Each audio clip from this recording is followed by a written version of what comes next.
अस्सलाम वालेकुम बच्चों, आप लोगों को एक अदद सवाल दिया था मैंने टेस्ट के अंदर। ये एक मार्जिनल एब्जॉर्प्शन कॉस्टिंग का सवाल है जो नई अटेम्प्ट के अंदर आपके पास आया हुआ है जब से आपकी स्कीम चेंज हुई है। और सर ये ग्रेड ए के अंदर आपके पास टॉपिक फॉल करता है और इसके ऊपर एग्जामिनर ने एक 17 मार्क्स का आपके पास जो है वो सवाल बिल्डअप किया हुआ है।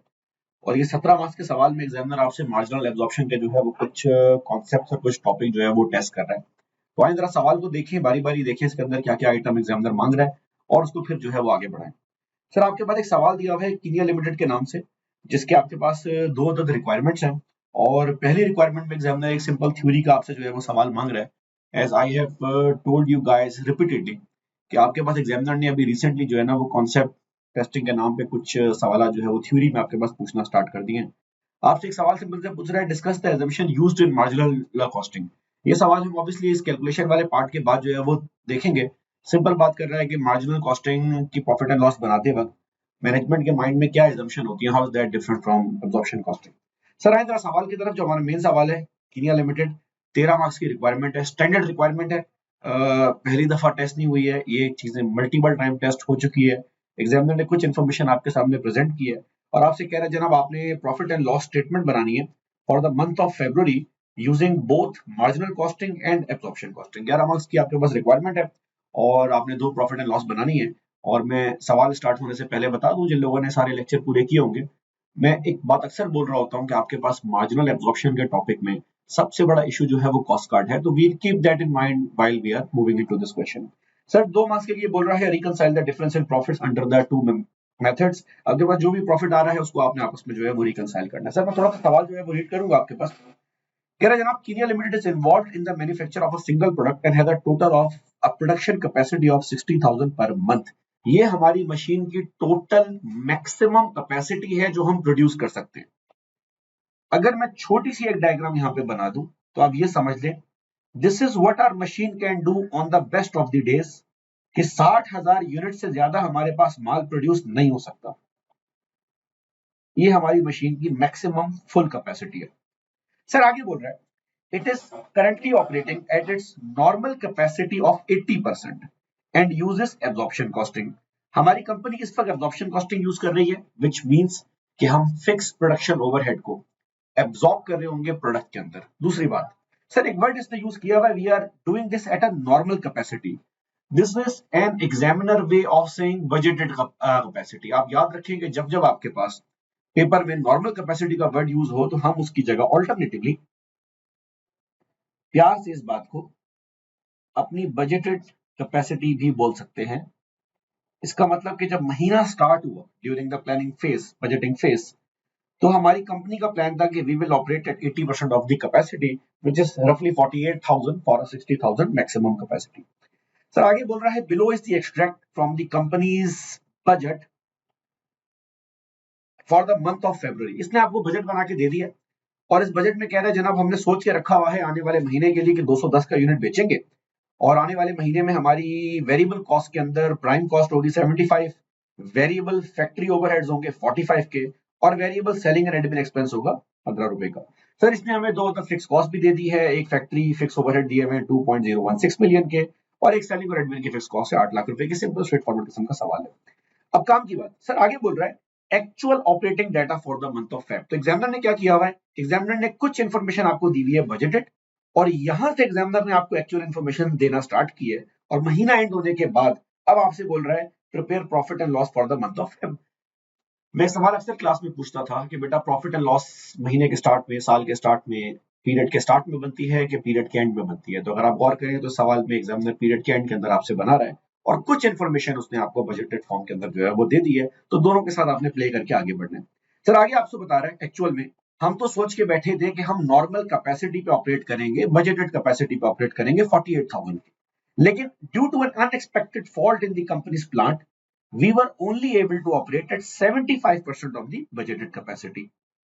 सर 75% ऑफ प्रोडक्शन कैपेसिटी का मतलब मेरे भाई यहां पर यह हुआ कि एक्चुअल एक्टिविटी की जो एग्जामिनर बात कर रहा है, हमने 80% पर ऑपरेट करना था, दैट वाज आवर प्लान, लेकिन हम सिर्फ 75 पर जो है वो ऑपरेट कर पाए। इसका मतलब कि हमारी कंपनी की जो एक्चुअल एक्टिविटी है दैट वाज 45,000 यूनिट्स। ये हमारी एक्चुअल प्रोडक्शन है। तो आपके पास सवाल में ना दो इंफॉर्मेशन आ गई है। आपके पास एक आ गई है आपकी budgeted production which was 48,000 but due to a fault you were only able to operate at 75। तो ये आपके पास आ गई एक्चुअल प्रोडक्शन। सर आगे बोल रहे हैं हमारी कंपनी ने 45,000 तो बनाए, लेकिन उनमें से 47,000 यूनिट्स हमने बेच दिए at the price budgeted by the company. इसका मतलब कि हमारी जो एक्चुअल सेलिंग प्राइस है it is similar to budget. तो 210 का सोच के रखा था, 210 का ही बेचा होगा। अब एक सवाल है कि सर ये 45 बनाए थे तो 47 बेच कैसे दिए, या ये यूनिट कहां से आए आपके पास? सर यकीनन हमारे पास कुछ ओपनिंग स्टॉक होगा, जो कि अगले पॉइंट में उसने बोला हुआ है। कह रहा opening stock of 10,000 units of rupees 1.6 million was held by the company. अच्छा, चले बारी बारी बात करते हैं। सर हमें कह रहा है हमारे पास ओपनिंग स्टॉक था 10,000 यूनिट्स का, सही है सर। अगर ओपनिंग स्टॉक 10,000 यूनिट का था और प्रोडक्शन हमने 45 की, तो ये दोनों मिला के मेरे भाई मेरे पास बन गया 55,000 यूनिट्स, और इसमें से मैंने बेच दिए हैं 47।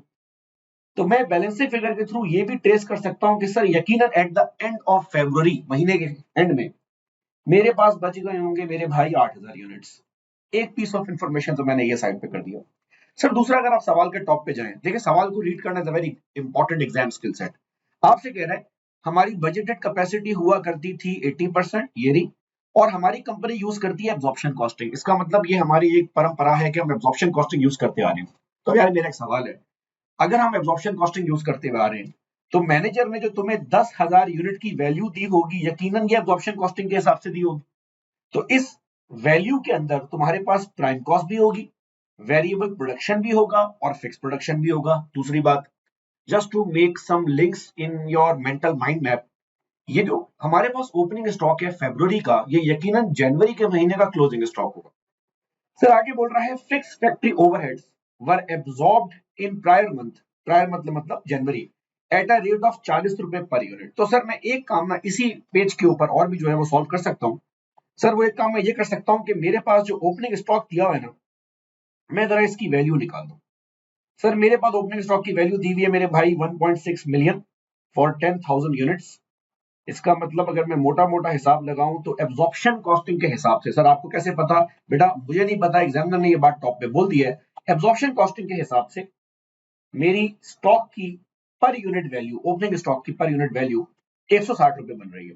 सर साथ में वो ये भी बोल रहा है कि इस 160 रुपए में हमने 40 रुपए फिक्स के एब्जॉर्ब किए थे। तो मेरे बच्चे अगर ये फिक्स के 40 रुपए में बाहर निकाल दूं, तो मेरे पास मार्जिनल कॉस्टिंग के कॉस्ट कार्ड के हिसाब से भी पर यूनिट वैल्यू आ जाएगी। तो इसका मतलब ये हुआ कि अगर मैं एब्जॉर्प्शन कॉस्टिंग यूज कर रहा होता तो मेरे स्टॉक की वैल्यू 160 रुपए होती, और अगर मैं मार्जिनल कॉस्टिंग यूज कर रहा होता तो मेरे स्टॉक की वैल्यू 120 रुपए होती।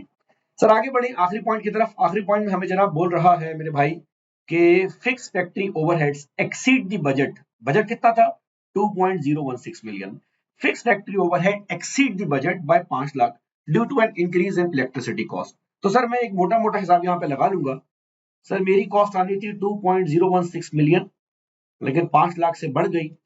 तो इसका मतलब ये हुआ कि मेरी एक्चुअल फिक्स ओवरहेड कॉस्ट, लिख देता हूं यहां पर, ये मेरे पास आ रही है 2.516 मिलियन। नाउ सर ये जो आपके सामने मैंने पूरी इंफॉर्मेशन प्रेजेंट की है ना, ये मैंने सवाल को जनरल एक थोड़ा सा जो है वो रीड किया। अब आए आगे बढ़ते हैं। सवाल को हमने प्रॉफिट एंड लॉस स्टेटमेंट बनानी है using both marginal and absorption costing. आपको पता है प्रॉफिट एंड लॉस तो बाद में बनेगी। सर प्रॉफिट एंड लॉस बनने से पहले मुझे अपने पास थोड़ा सा जो है ना वो कॉस्ट कार्ड बिल्ड करना होगा। तो आए तरह मैं आपको नेक्स्ट पेज पे लेके जाऊं, बल्कि इसी पेज के ऊपर काम कर लेते हैं, और एक अदद हम कॉस्ट कार्ड बनाए for both marginal and absorption costing.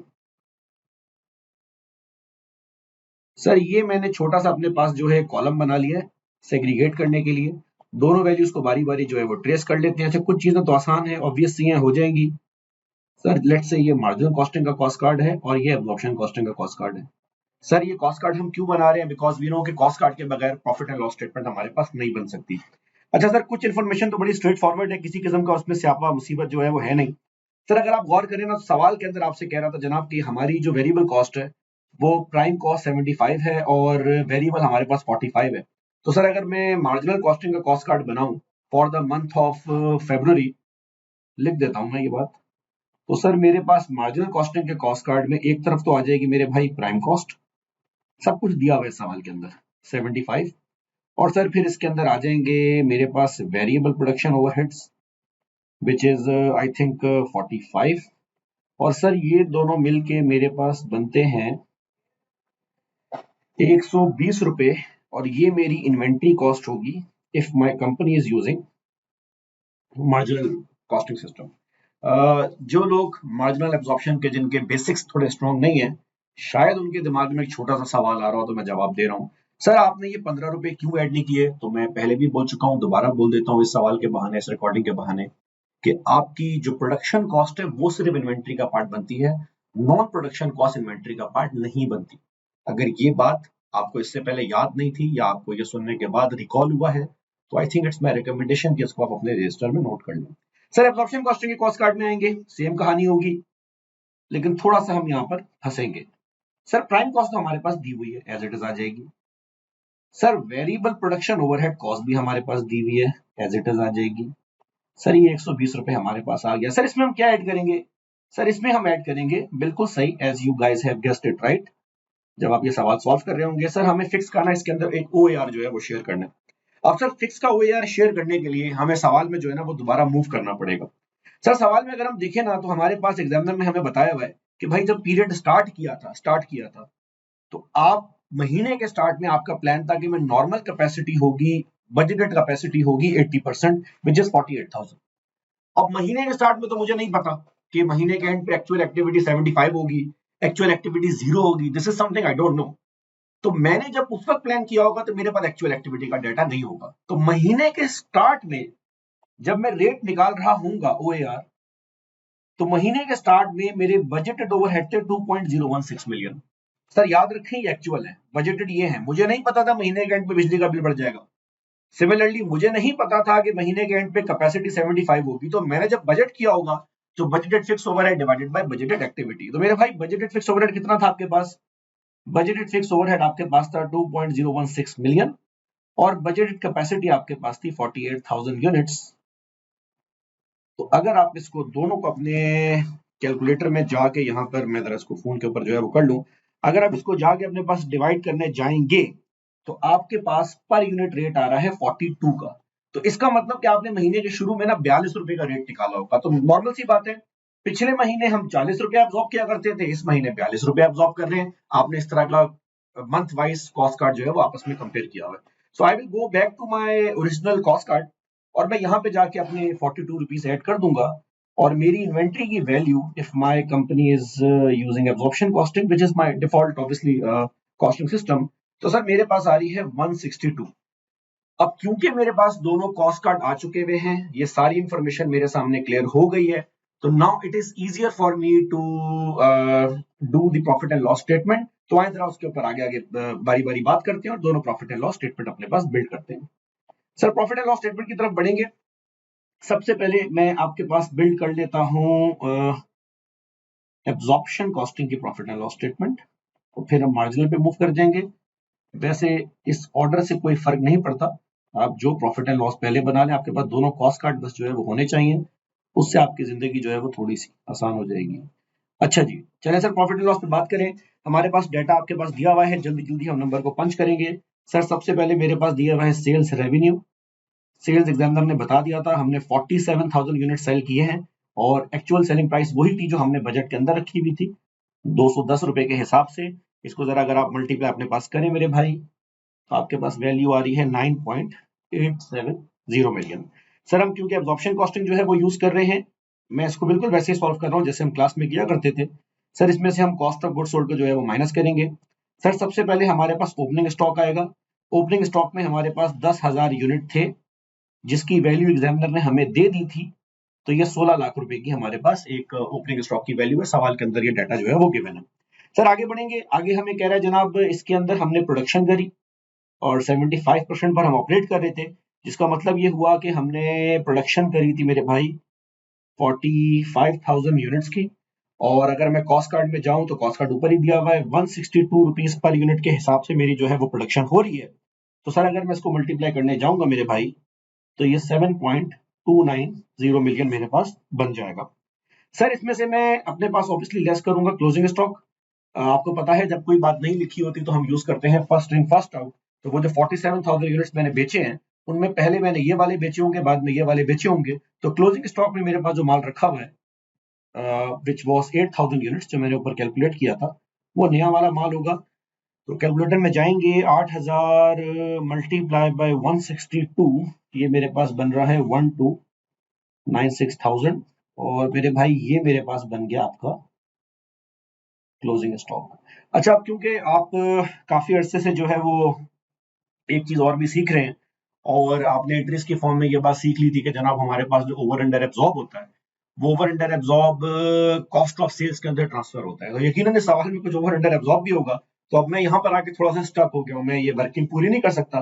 तो अब मैं क्या करूंगा, now I will go back, I try to create the space in the same page, और मैं यहाँ पर ना एक वर्किंग अपने पास सॉल्व कर देता हूँ। Working number 1, let's me this. वैसे तो वर्किंग मैंने बहुत सारी कर ली, ये वर्किंग नंबर 1 बनती नहीं है। ये मैं एक ओवर अंडर एब्जॉर्ब की वर्किंग अपने पास जो है वो सॉल्व कर लेता हूँ। सर आपको पता है कंपैरिजन दो चीजों के बीच में होता है, एब्जॉर्ब्ड ओवरहेड और एक्चुअल ओवरहेड।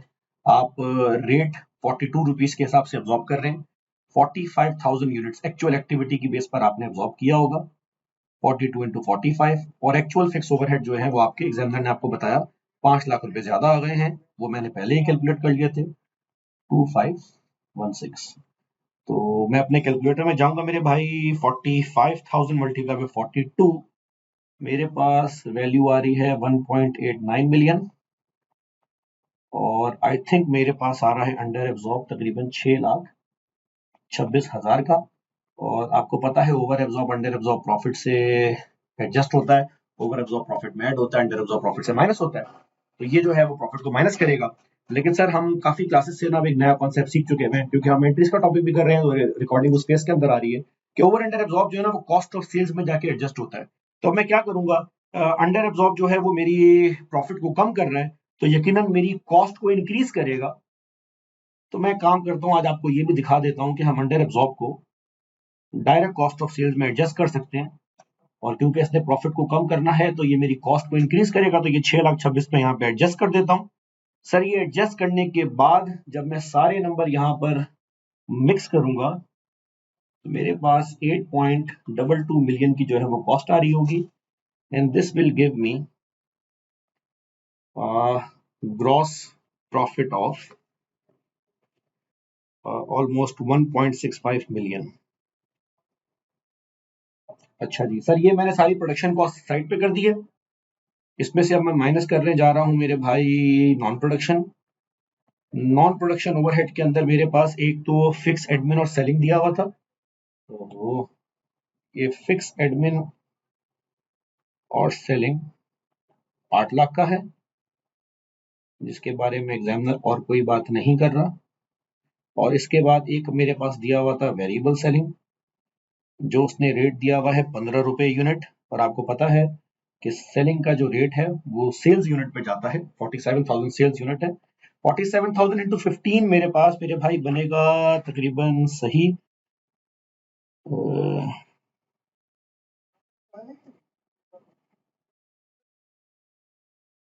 7,05,000।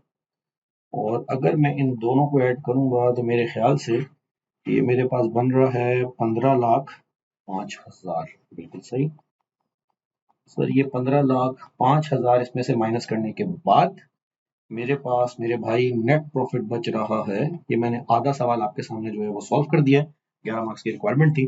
सर ये प्रॉफिट तकरीबन मेरे पास बन रहा है 145,000। अच्छा जी, चलें बच्चों, इसको मुकम्मल करें सवाल को, हम नेक्स्ट पार्ट पे मूव करें। हमने एब्जॉर्प्शन कॉस्टिंग की प्रॉफिट एंड लॉस स्टेटमेंट बना ली थी, आए जरा इसको मार्जिनल की तरफ लेके जाएं और उसको पूरा करें। सर सेल्स रेवेन्यू पे तो अब हमें मजीद काम नहीं करना, सेल्स रेवेन्यू हमारे पास लास्ट पार्ट के अंदर आ गया हुआ था, हमने पहले ही इसके ऊपर बात कर ली थी। 9.87 मिलियन का सेल्स रेवेन्यू आ रहा है।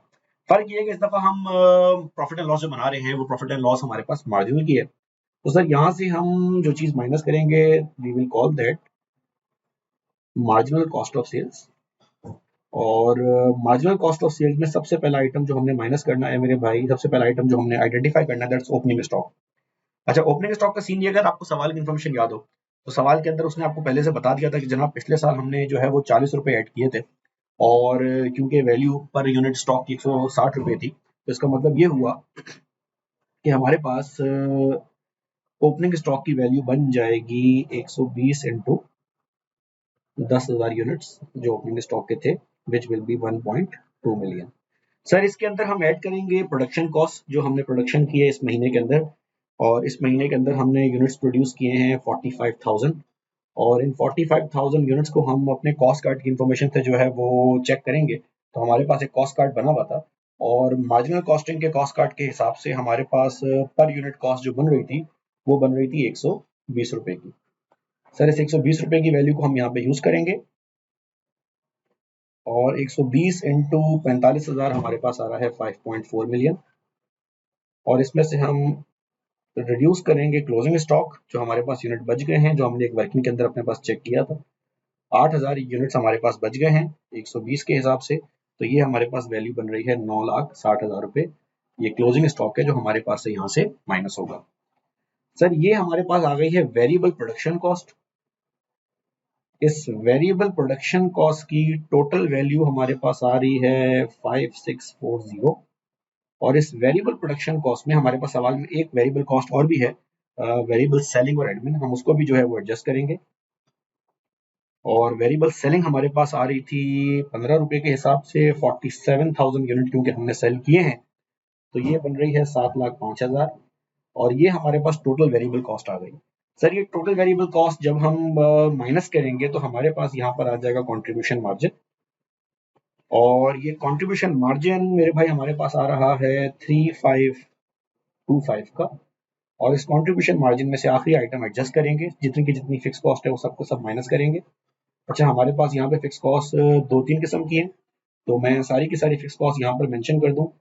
सर हमारे पास एक फिक्स प्रोडक्शन कॉस्ट है, एक हमारे पास फिक्स सेलिंग कॉस्ट है, और एक 5 लाख की कॉस्ट हमारे पास और है, ये सब मिला के हमारे पास हो गया 3316, और यहाँ हमारे पास थोड़ी सी स्पेस हमारे पास कम हो गई है, नेट प्रॉफिट आ रहा है 2,09,000 का। सर अब अगला काम जो हमने करना है वो ये है कि जनाब हमारे पास मार्जिनल कॉस्टिंग की तो कॉस्ट भी आ गई है, हमारे पास एब्जॉर्प्शन कॉस्टिंग के भी जो है वो प्रॉफिट हमारे पास आ गया है। अब हमने इन दोनों के प्रॉफिट को रिकंसाइल करना है। Now we know this from our previous lecture, ये दोनों के कॉस्टिंग सिस्टम के अंदर जो डिफरेंस होता है वो ओपनिंग और क्लोजिंग स्टॉक का डिफरेंस होता है। सर हमारे पास एब्जॉर्प्शन कॉस्टिंग में ओपनिंग स्टॉक की वैल्यू है 16 लाख, और यही ओपनिंग स्टॉक की वैल्यू हमारे पास मार्जिनल में आ रही है 12 लाख। वी ऑल नो कि ओपनिंग स्टॉक क्योंकि प्रॉफिट के साथ इनवर्सली प्रोपोर्शनल होता है, तो उसका मतलब ये हुआ कि क्योंकि एब्जॉर्प्शन कॉस्टिंग का ओपनिंग स्टॉक 4 लाख रुपए ज्यादा है, तो एब्जॉर्प्शन कॉस्टिंग का प्रॉफिट 4 लाख रुपए से कम आएगा। सर यही काम हम क्लोजिंग स्टॉक में करेंगे। मार्जिनल कॉस्टिंग का क्लोजिंग स्टॉक हमारे पास आ रहा है 9,60,000, और एब्जॉर्प्शन कॉस्टिंग का हमारे पास आ रहा है 12,96,000। इसका मतलब है कि क्योंकि क्लोजिंग स्टॉक डायरेक्टली प्रोपोर्शनल होता है, जितना क्लोजिंग स्टॉक बढ़ेगा उतना प्रॉफिट बढ़ेगा, तो हमारे पास प्रॉफिट एब्जॉर्प्शन कॉस्टिंग का ज्यादा आ रहा होगा। सर इसी चीज को जो है वो हम अपने पास चेक करेंगे और दोनों की रिकंसिलेशन अपने पास प्रोड्यूस करेंगे। अपने पास सबसे पहले जनाब नोट कर लेते हैं प्रॉफिट अंडर मार्जिनल, अभी हमने निकाला, प्रॉफिट हमारे पास आ रहा है 2,09,000 का, और अगला आइटम हमारे पास है प्रॉफिट अंडर एब्जॉर्प्शन जो हमने पहले से निकाल के रखा हुआ था अपने पास। प्रॉफिट अंडर एब्जॉर्प्शन हमारे पास मेरे भाई आ रहा है 145 का, और इन दोनों के अंदर जो हमारे पास डिफरेंस आ रहा होगा जो भी प्रॉफिट के जो रिकंसिलेशन है, that's because of the change in stock level. तो अगर हम चेंज इन स्टॉक लेवल की बात करेंगे तो भी हमने बात की जनाब कि ओपनिंग स्टॉक जो है वो प्रॉफिट को कम कर रहा होता है और क्लोजिंग स्टॉक प्रॉफिट को माइनस कर रहा होता है। तो यहाँ पर हम अपने पास दो चीजें नोट कर लेते हैं, एक डिफरेंस ऑफ क्लोजिंग स्टॉक और दूसरा डिफरेंस ऑफ ओपनिंग स्टॉक। इसमें ऑर्डर से फर्क नहीं पड़ता। सर दोबारा से एक दफा मैं आपको स्क्रीन दिखा दूं, हमारे पास ओपनिंग स्टॉक की वैल्यू बन रही थी 12 लाख मार्जिनल में और 16 लाख एब्जॉर्प्शन में, तो दोनों के बीच में जो प्रॉफिट का डिफरेंस आ रहा है वो तकरीबन 4 लाख रुपए का आ रहा है। अच्छा सर ये 4 लाख रुपए, इसी तरह हमारे पास माजरत, ये ओपनिंग स्टॉक का डिफरेंस है, इसी तरह हमारे पास सर क्लोजिंग स्टॉक का भी जो है वो डिफरेंस आ रहा है। सर क्लोजिंग स्टॉक की वैल्यू हमारे पास यहाँ आ रही है 9,60,000 रुपए, और यहाँ पे हमारे पास क्लोजिंग स्टॉक की वैल्यू आ रही है 1,296। तो अगर हम दोनों का डिफरेंस निकालने जाएंगे अपने पास मेरे भाई, तो हमारे पास दोनों का डिफरेंस आएगा तकरीबन 336।